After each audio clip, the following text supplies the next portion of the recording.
It has been quite a long time since I have sat down in front of my microphone to produce a podcast episode for a show.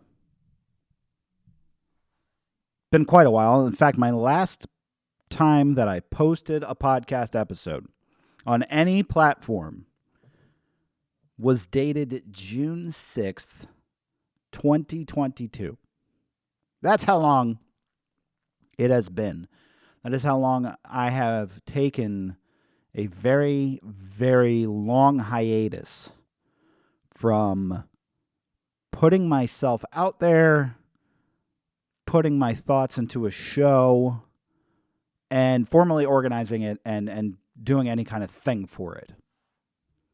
Now, there's somebody that I'm gearing this introduction towards, and it's not actually any of you that might potentially be listening. The person that I'm gearing this introduction towards is somebody that most definitely is not listening at this point. And that is that me from 2022. That's the person that I'm talking to right now. I used to have a show. I used to have a podcast. We don't need to talk about the name of the podcast. We don't really need to dive into a lot of the, older details. We don't need to do, a rest in peace, so to speak, or hold a funeral service or some other nonsense for that show. It was a show. It was a pretty highly rated show for what it was. For what it was worth. And after we get through the introduction here, we'll talk a little bit about this show and some of my goals and aspirations for this show and what I want to do with it. But I do want to look back at that 2022 man that used to podcast. At that time, that man who I used to be, whatever I believe I used to be, I was definitely curious. I was definitely restless. And I was trying to think my way into some clarity. I was of the school of thought that if I just said enough, if I read enough, if I processed enough information, if I soaked myself into all of this information, things would eventually line up. What I didn't know was that clarity doesn't come from saying more. I didn't know that clarity wouldn't come from saying more, listening to more podcasts, being quote unquote more involved in the political atmosphere that is created online, which I'm sure we'll talk more about later. It doesn't come from being loud and being so sure of your own opinion either. It's not where clarity comes from. It comes from paying attention longer. And in this day and age, people's ability to pay attention rather sucks for a lot of different reasons. I didn't know what it would mean to be responsible for other people yet.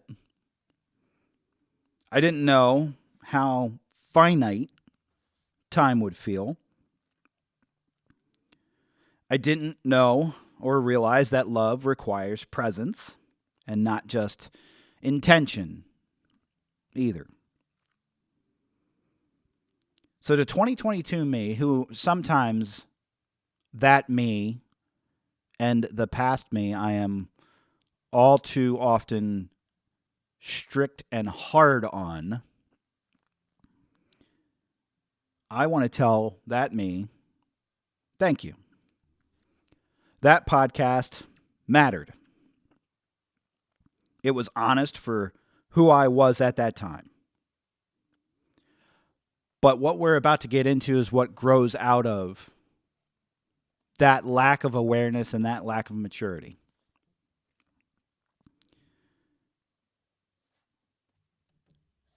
To that, we say farewell to the old, and we say, welcome to the new.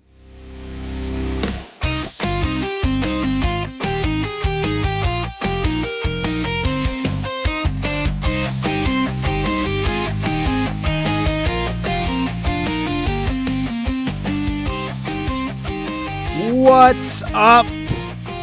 And welcome to this new program, which I call the Fall of Sanity. I am your humble host, Fritz. And yes, it has been since 2022 since I have sat down and produced a podcast episode. I've had this idea for the Fall of Sanity for at least the last couple of years. It started brewing in my head when I wanted to start shifting gears of my old podcast. Now, I said I don't want to make the focus all about the old podcast. People who listen to it, who might be chiming in now and thinking like, oh, I used to love listening to this guy, and he's going to be exactly the same. My point is that I'm not. There's been a lot of evolution that has happened since 2022. That was 4 years ago. 4 years ago, and my life has drastically changed over the last decade. Really, a lot of big changes have happened in my life. And making these evolutionary strides have become more and more important and prominent in my life than they were when I started podcasting. And I originally started podcasting 10 years ago. In 2015, 2016-ish is when I had started. And just a lot has changed. One of the major changes of my life is fatherhood, which, yes, I had kind of grown into fatherhood running the old program that I was running. But there has been a lot of growth and evolution over having not just one, not just two, but now 3 children, living a different type of lifestyle with my wife in this homesteading world where we're raising chickens, we're butchering our own chickens, we're trying to eat more holistic foods, we're trying to buy less from the grocery store, trying to be less reliant on things like that. There's been a lot of change to adapt to. There's also been change that I've had to adapt to in many different other fronts. Professionally, I have developed into a different person. Where I was 4 years ago, I am now in a different role with my career. And that has been a huge evolutionary change because I went from doing something that I was good at doing, but far too easily could focus on the negative aspects and dwell in the negative aspects and let them override anything else, to now I'm in a position where I have a lot of passion and investment in the line of work that I do and a lot of love for the work that I do. And when work isn't providing negative stress, that is a world of difference than being emerged into a work environment that provides so much negative stress that it might become unbearable. I used to be somebody that was heavily on social media every day. With that old podcasting endeavor, with my old interest in politics, being on Twitter, which apparently now is X. I don't know what the hell anything is called anymore, and I don't particularly care what everything is called anymore. Because over the last couple of years, another big switch being flipped in my brain is philosophical outlook and spiritual outlook in the world. Social media is one of those. So like it's such a back and forth taboo topic, right? On social media. People love social media. They love the benefits of social media. They can stay in touch with family, friends from afar on social media. It definitely had some great strides. I'm speaking as somebody who grew up in the evolution of this stuff as a millennial, right? Born in the late 80s, early 90s. Everybody that grew up in that time frame grew up with this huge tech boom, this shifting of cultural aspects. And I believe that if we go back to old Fritz, if we look at old Fritz from 2022 and earlier, we have a guy who is so focused on internet persona, on building, building a podcast show that I used to run, trying to have political outreach and connections and things of that nature. I was hyper focused on this social media world that I had grown up with anyway, right? MySpace was a big thing growing up. Everybody in middle, high school, whatever, had MySpace. And then it transitioned over to Facebook. And then we had Instagram and all these other platforms thrown in the mix, such as X now. I'm still going to call it Twitter. I don't give a damn if it's X. I do not. We have other brands of social media as well. And the thing with social media that I warn against to people is the fact that it is this world away from the world. Some people open up books and they dive into book world to escape their reality, which is not necessarily an unhealthy thing. All right, my wife is a book reader. She will open a book or listen to a book on Audible when she needs to get away from the world. It helps her disconnect, go into some kind of fantasy realm, and then, but you close the book, you come back to reality, right? What's the problem with social media is that it's on your phone. It's on the computers. It's in your pocket. It's 24/7 access, and it's so hard to click off of it. And I'm speaking as somebody who considers their old self an addict of that stuff. The online world, unfortunately, for those of you listening, and I get it, it's kind of a catch-22, maybe a damned if you do, a damned if you don't, or maybe it's just proof that two things can be true at once. You're listening and accessing this show on an online environment. That's a fact, right? But what I'm about to say is contradictory to what I would want, right? I want you to access the show. I want you to listen to the show. We can converse. We can talk, right? A lot of things online are fake. It's a fake world. It's a fake world. You can't verify if you're even talking to a real person in the comments section on YouTube.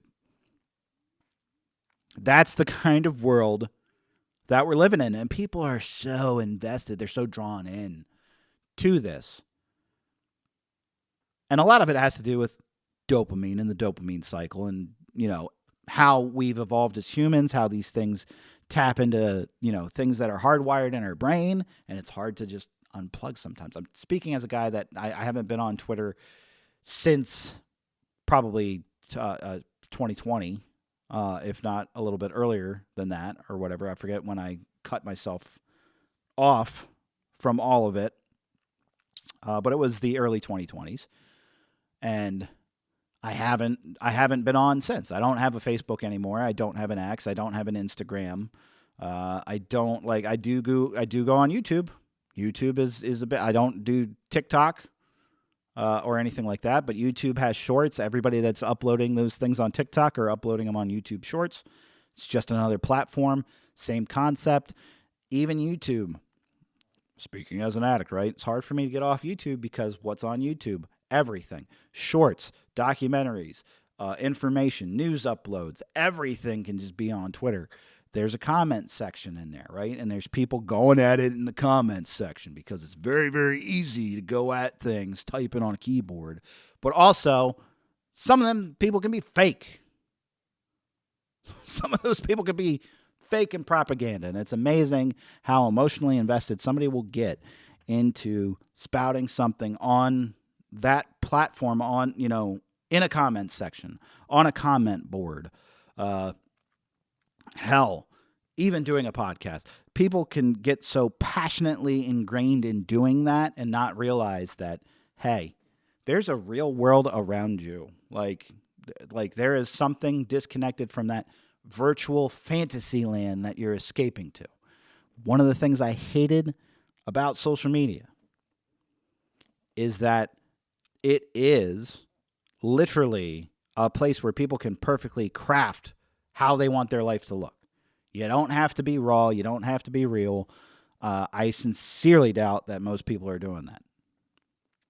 Right? I just do. I feel like there's a lack of authenticity when it comes to what people are doing online versus what they're doing in their real life. And on another level, that's how things have changed for me, philosophically speaking.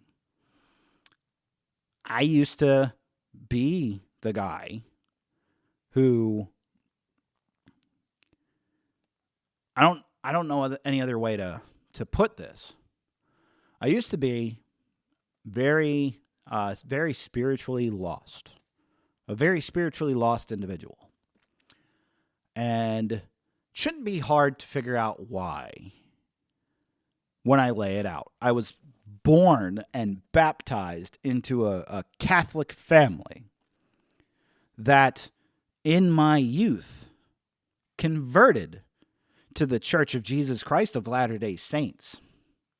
That's no small feat to go from Catholicism to the Church of Jesus Christ of Latter-day Saints. No small feat.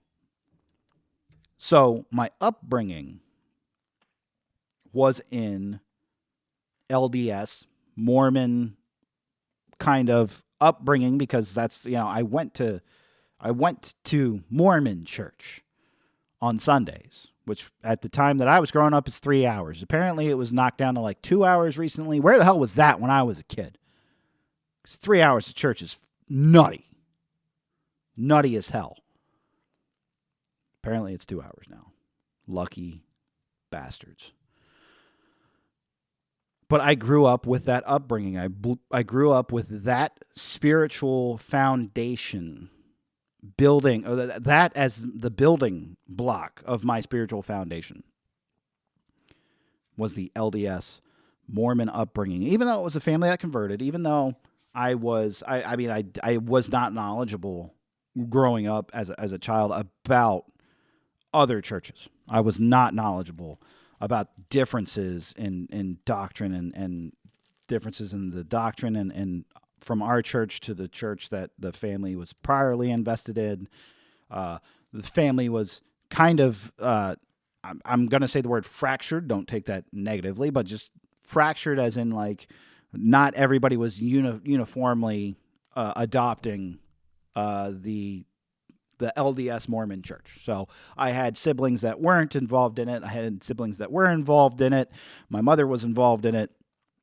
And so it was kind of like a fractured setting anyway. I knew some of the family wasn't, this wasn't the vibe for them. I knew that prior to the family finding a conversion point, that wasn't the vibe for the family. They were Catholic. They grew up Catholic. They had all the Catholic instillment, went to Catholic school, all the 9 yards. I didn't go to Catholic school, by the way.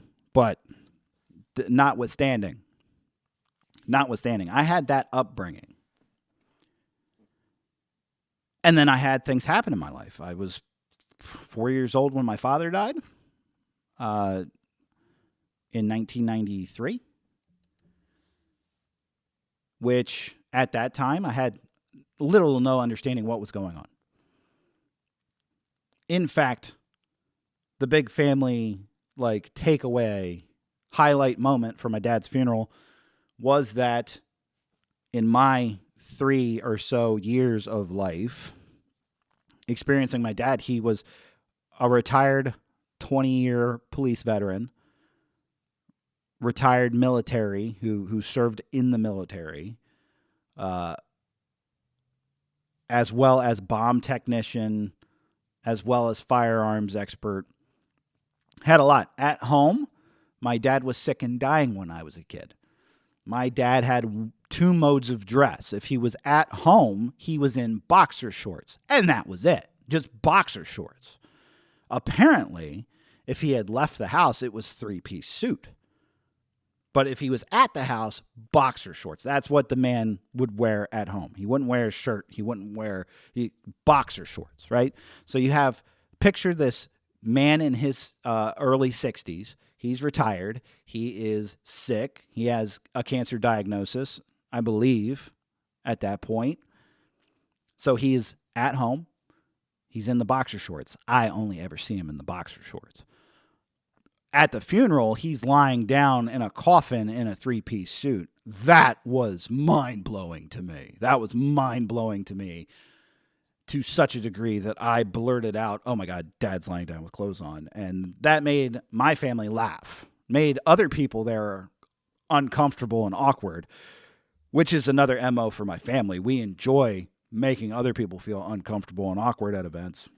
I took on to that at a very early age, apparently.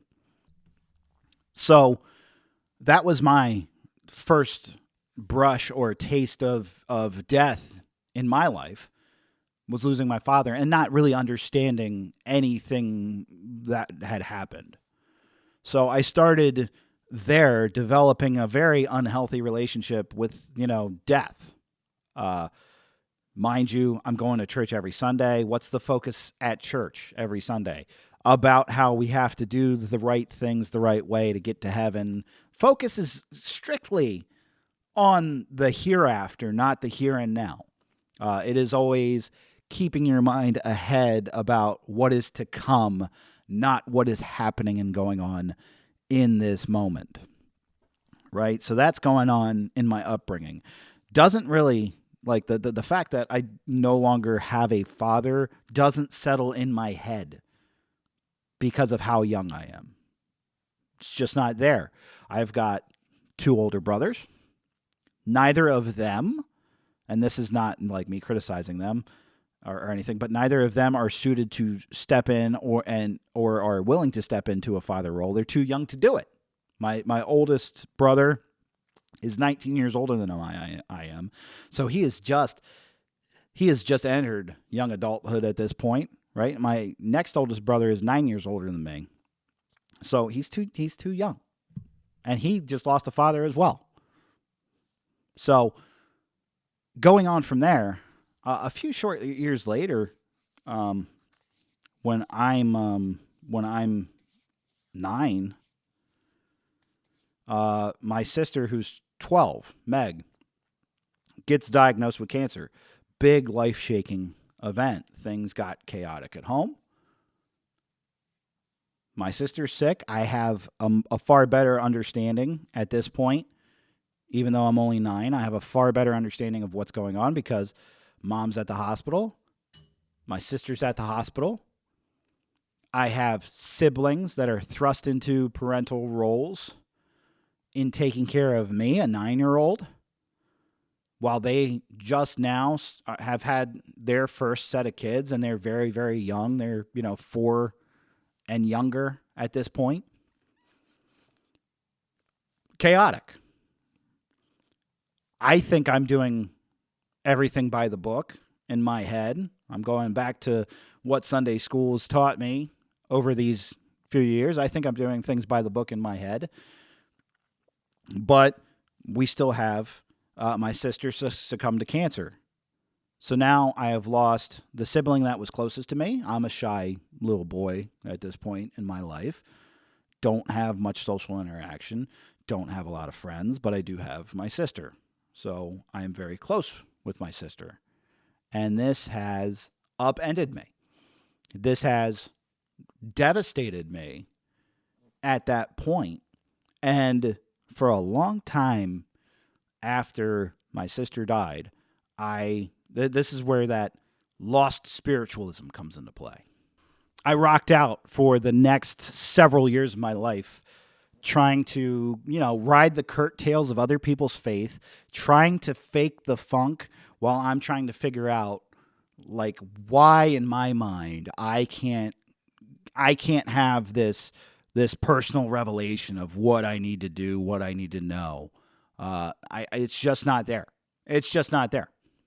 And for many years, I'm faking the funk. I'm giving signals to family, to friends, to the church leadership that I am all in on this, that it is the greatest thing that could happen in my life, that I'm going to do things like I'm going to build myself up and serve a mission for the Church of Jesus Christ of Latter-day Saints. I'm going to do it. I'm going to turn 18. I'm going to be the first in my family to don a black name badge on a white shirt and go knocking on doors and share the gospel and tell people how it has greatly impacted my life. Except at this point, it hasn't. At this point, my life has been a little bit of a chaotic, back and forth, not knowing what to do, not knowing what is right, not having a foundation of faith at all. And I'm messing things up on the spiritual front. So that takes a back seat. I walk away from it when I turn 18, 19, because that's when I was expected to go on a mission anyway. And in my eyes, that's a sunken ship. Like that's gonna be that mark that I have to carry with me through the rest of my life, and have questions that I don't want to answer to people, and they're gonna look at me that way. It's going to come up in conversation. Oh, hey, where did you serve a mission? I didn't. Why? Oh, because I didn't feel like it was the best thing for me to do. Because I didn't have spiritual foundation. Because I didn't have buy-in to it. That's what I was going to be facing for the rest of my life. Then I went on this like back and forth, up and down journey in which I was researching all these different other branches of Christianity. And I remained lost for a very, very long time, trying to figure out where to go. I'm not saying I have all the answers now. I certainly don't have all the answers now. But part of the idea that I had for this show, because I can't just keep it on one topic, was the journey, and is the journey that is trying to make sense of the world. And now maybe it starts looping in, hey, I understand why he's calling this program the Fall of Sanity, right? Because I found some things that are giving me that balance, that are giving me that hope, that are giving me that sense of direction that I was longing for so long. But this is an evolutionary process. It's not like we just flip a switch and it's like, oh, hey, he's good now. He believes in the good Lord Jesus Christ and all this stuff or whatever. Like it's not just a switching of a flip or flipping of the switch, rather. Sorry, I'm dyslexic maybe. I don't know, undiagnosed. But with a changing of the philosophy and the spirituality came a changing of the political side as well. Now, I'm still a guy that has heavy interest in politics. I still do consume a good amount of media that is centered around politics. Now, politics can be just as gross, disgusting, and corrupting as social media can be. Funny that they're both linked up. Funny that like a lot of conversation, content, and other things happen around social media and politics. Funny that they're merged together. Politics I have had such an interest in. This is like history. I have a very, very heavy interest in American foundational history and Civil War history. And the reason that I do is because, and I'm gonna preface this by saying, I understand, like growing up as a kid, things that I was taught about the American foundational structure that I mean, it's such a complex thing that I don't know how you teach kids. Like, I don't understand how you're going to teach kids about American history in any good way, because of just how complicated, nuanced, and incredibly hard it is to talk about those things. There's so many different moving parts, so many different aspects of things that occurred in the history of America. But I have this obsession about American foundational history, how they were setting up the government at the time. So I've been trying to read things like the Federalist Papers and the Anti-Federalist Papers, and what was the purpose behind this and that and the third thing. It's funny because the public kind of has an interest in it if it comes packaged up as like Hamilton on the stage.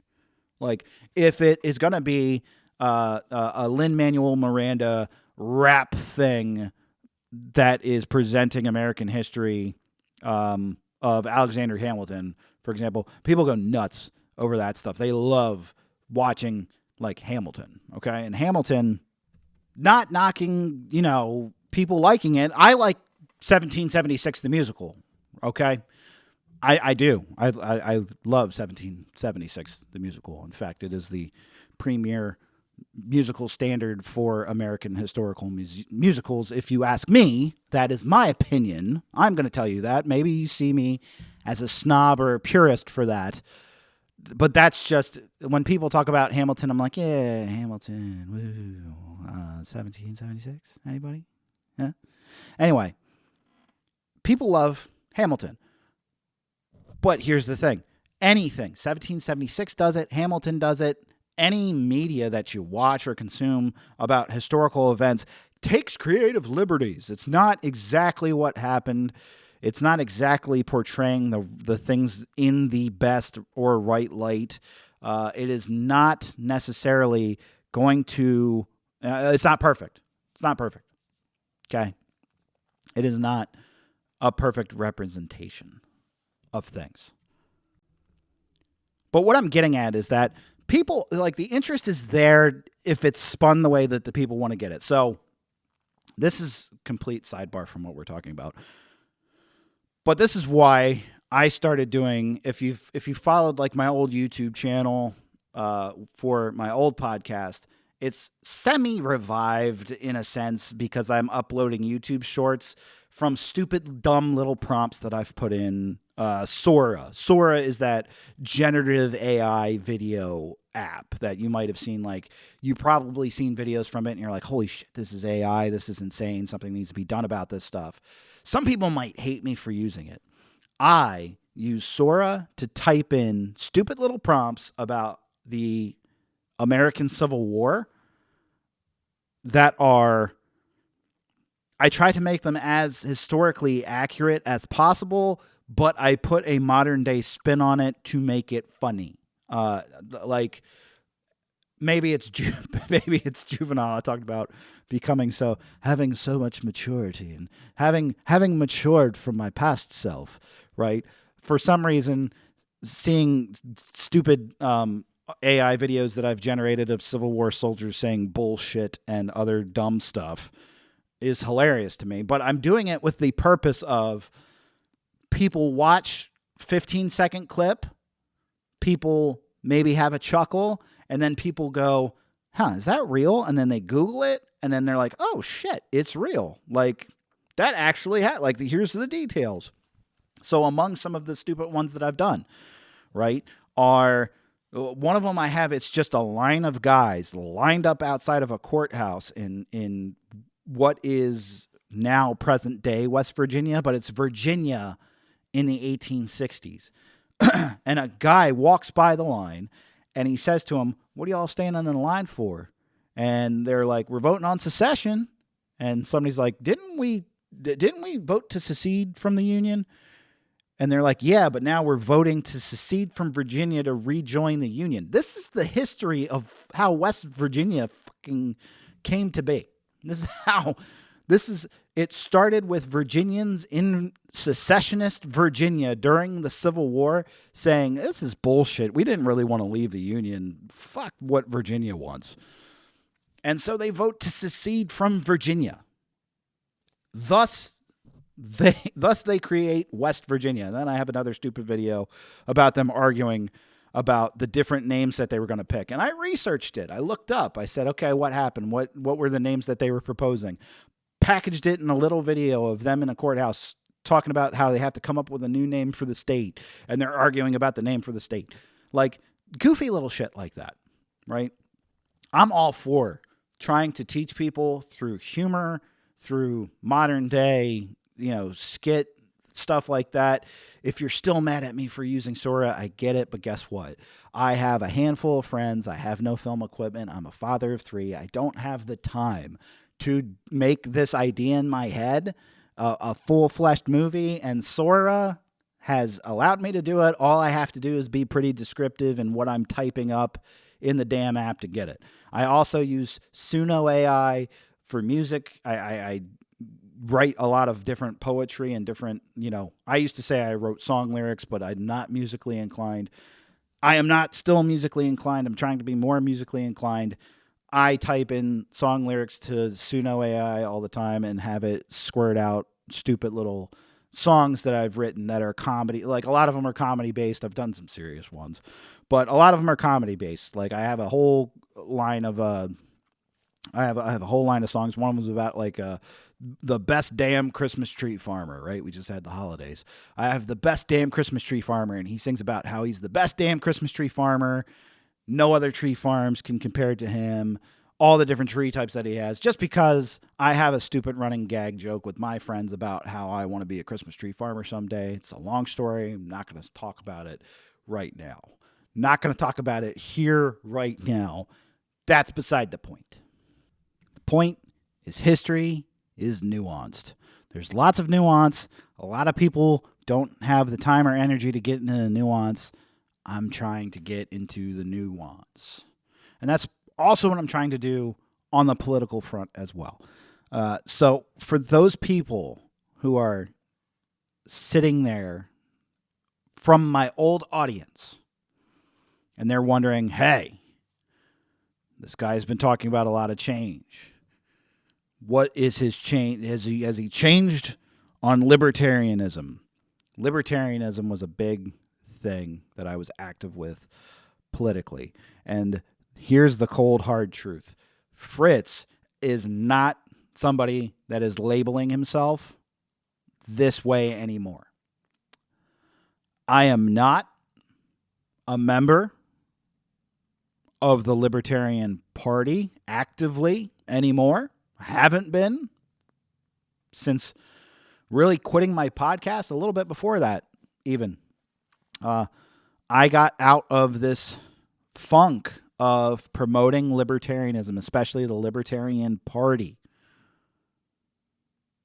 because I've come to a realization of things that when we talk about politics, when we're talking about current events going on, and there's a lot of stuff going on right now. I haven't talked about politics, the only exception being that I uploaded a very short video of me talking about Charlie Kirk after his assassination. That was it. That was the last political thing that, and I did it because at the time that it unfolded, it sucked me back in.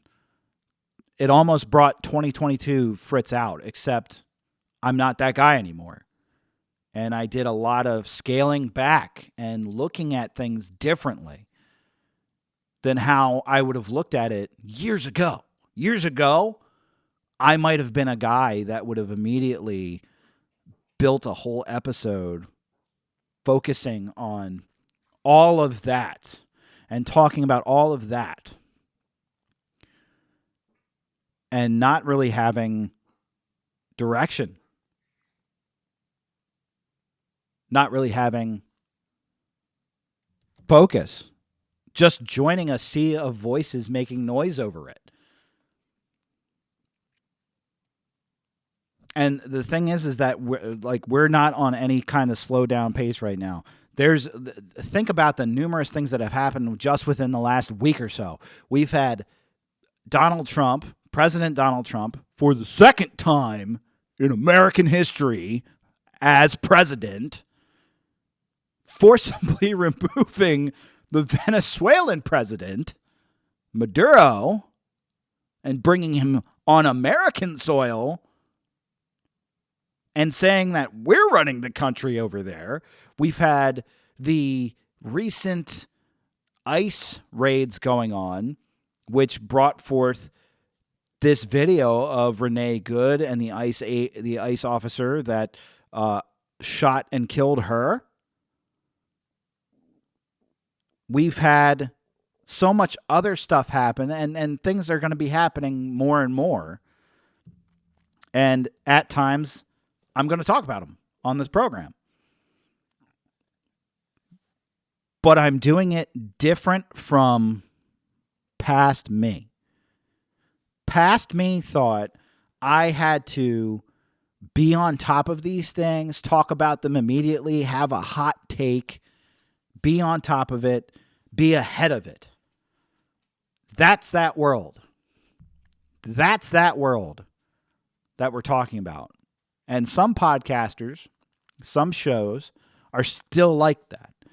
It is about being on the hot topic, being the first to comment on it, being the first to have a segment on it, being the first to be passionately speaking about whatever it is, whatever side it is, being loud, being there, putting it out there. And I have come to realize in life that everybody's doing that, and there's not enough voices that will take the time, analyze everything, be open and honest about what they're talking about, be willing to change their mind with information as it unfolds, suspend biases from their conversation. These are things that just do not happen. And I'm tired of it. A lot of times I'm tired of it. Politically speaking, if you come in and listen to the show, if you have the expectation that, he's going to be more right-leaning or on the right because his libertarian show, he's definitely on that, he's definitely on that vibe. He's on that jive. He's on, that's the pathway that he's on. Or if you think that it's going to be somebody coming from left field from a leftist perspective, no. I mean, you are getting, for me, you're probably going to get one of the most middle ground, independent analysis of it. My thoughts on these things are now developed not from me wondering what's the libertarian's perspective on this supposed to be. That's how I used to be. I used to be like, okay, I'm the big libertarian guy. What's the libertarian view on this? And that's a nuanced thing in and of itself amongst libertarians. They will poop all over each other trying to talk about who is on the right libertarian side, who's on the wrong libertarian side, this, that, third thing. There's so much tribalism and division, and so much my side is the right side, the other side is the wrong side. There is no in between. If you're in between, you're on the other side that I hate, whether you like it or not. There's so much of that going on that I felt compelled. I've been feeling compelled over the last several years. Told you that in the beginning. To start this program up again. And I sat and I spun the wheels for a very, very long time, and I didn't pull the trigger on it because I had the wrong outlook. I had to sit and say, what is compelling me to want to go back to that microphone? What is compelling me to want to sit in front of that microphone, work on a show about these topics? What's the focal point? And the focal point is this. This is where we're at, folks. This is why it's called the Fall of Sanity, because I hardly can find it anywhere. It's not advertised. It is not going to be on the forefront of anything. Sanity is not what sells. It is not what sells. People don't flock online to figure out what's going to make sense of the situation. They go for confirmation bias. They go to their echo chamber. They go to the people that they already trust, and they essentially say, hey, what am I supposed to believe about this? Or validate my beliefs about this. Not to challenge their beliefs. Not to challenge their position. Not to challenge their outlook. And it dawned on me that that's what was lacking in my old self. That's what was lacking in my old program. I'm proud. There's episodes that I can go back on my program that I can say I'm truly proud of. There are times where I was truly funny, lighthearted, but still had a point to make, and it was a good point. There was great conversations that I had with interviews that I did. There's things to be proud of. I'm just a different person. I just have a different goal. I have a different perspective. And that is what I need to be in on.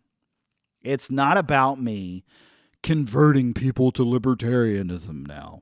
It's not about me being the coolest libertarian guy or being on some list of the top whatever podcasts or whatever that's out there. It's not about that. It is about helping those who are willing to listen and drive conversations in the right direction. It is not about being clickbaity. It is not about having the hot take. It is not about this nonsense. One of the most nonsensical things, by the way, of all this, I wasn't going to talk about something like this, but it's like Jubilee videos. Have you watched a Jubilee video on YouTube? If you haven't, go to the Jubilee channel. Have you watched Surrounded? Charlie Kirk was on Surrounded. All right, Surrounded. This is the concept of Surrounded.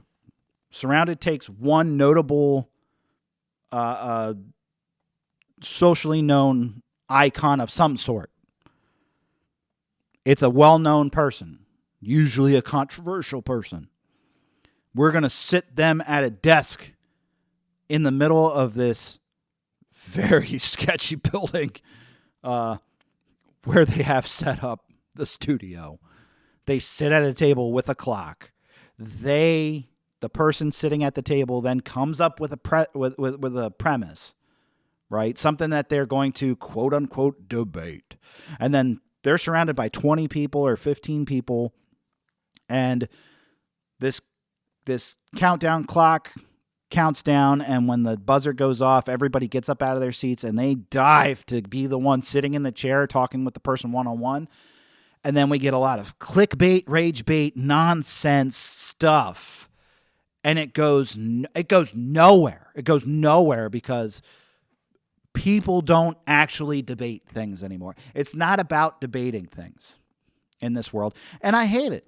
I want to have thoughtful, insightful conversations where we can get to the meat and potatoes of what differences might be between people and be able to walk away not completely hating or loathing the other person. I know, that's crazy, right? This guy's not promoting hatred. What is this? I'm turning this shit off. That's probably what a lot of people will. But guess what? I don't want people in my damn audience to be the people that enjoy the rage bait, the clickbait, that enjoy the validation of whatever echo chamber that they've built that they feel like the world should run on. I don't. At the end of the day, I no longer care about if I'm impressing people, if I'm pissing people off. I don't care. I don't care. The goal is to be better at the end of each episode. Be better at the end of each episode. whatever the episode is. And moving forward, this is just the debut episode. This is just to put it out in the ether. This is the Fall of Sanity, and this is what the Fall of Sanity is about, because there ain't no damn sanity to be found out there. I wonder if we can build it back up. So starting off, I'm going in baby steps. You can probably expect an episode at least once a week, I would say. Probably Sunday evenings or Monday mornings. But no more than that. It'll be an episode a week. Sometimes I might go 2 weeks and not do an episode. So twice a month. But I'm not going to tie myself down to standards that I can't hold myself to yet. It has been 4 years since evolving into this new person. I don't know what my research method looks like yet. I don't know what long-form topic I might want to be focused on yet. Maybe it is going to be politics one time. Or maybe one episode is going to be politics, but the next episode is going to be talking about philosophy. Because one of the big things that I've been doing lately is studying philosophy, reading books by Alan Watts, Neville Goddard, Eckhart Tolle. Different, it might be spirituality focused, some episodes. It might be several topics all at once, depending on how I feel or what I feel is best. I can say, despite all that evolution that I've been talking about in changing, one thing that hasn't changed is the fact that I can jump from several different topics all in one go. This episode should be clear indication that I can bounce around different topics depending on what it is. But that's my invite to you guys, is that I invite you to subscribe to the show. It is going to be available on all podcasting platforms. I can't guarantee that it's going to be coming out every week on a certain schedule. I have a life. I have work that I have to be invested in outside of a podcasting sphere. I have fatherhood. I have other projects as well. But I can tell you that I think you'll get a good, interesting perspective. I think you will learn something every episode. I think you will be driven to look more into things. I think you're going to get a more unique look at a topic or a subject or what's going on from somebody who, for lack of better term, doesn't wear a red hat, if that makes sense, but also has never been a part of a protest in the street. I think you're just getting the perspective of a normal person. An actual, honest-to-God, normal person on the internet, which I told you is fully fake. That's what I'm offering you. That's what this show is. That's the Fall of Sanity.